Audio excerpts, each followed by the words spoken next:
कमी पाण्यात आणि कमी क्षेत्रात ऊसाचं अतिरिक्त उत्पादन घेणं केवळ एआयच्या म्हणजे कृत्रिम बुद्धिमत्तेच्या मदतीनं शक्य असून ऊस शेतीत एआयच्या वापरामुळे येत्या 3 ते 4 वर्षात ऊस उत्पादनासह अर्थकारणात क्रांतिकारक बदल होईल असा विश्वास राष्ट्रवादी काँग्रेस शरदचंद्र पवार पक्षाचे अध्यक्ष शरद पवार यांनी व्यक्त केला आहे।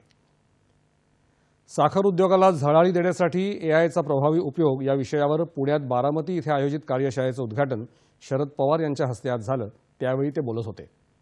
कृषी क्षेत्रात आमूलाग्र क्रांती घडवण्याची सुरुवात एआयच्या वापरानं सुरू झाली असून त्याचा लाभ राज्यभरातल्या सहकारी आणि खासगी साखर कारखाना कार्यक्षेत्रातल्या ऊस उत्पादकांना व्हावा या उद्देशानं या कार्यशाळेचं आयोजन करण्यात आलं होतं।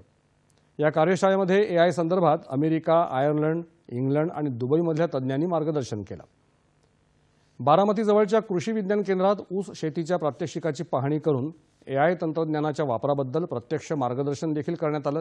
तर ऊस उत्पादनामध्ये एआय तंत्रज्ञानाच्या संशोधनासाठी विस्मा कंपनीनं 11 लाख रुपयांची देणगी जाहीर केली।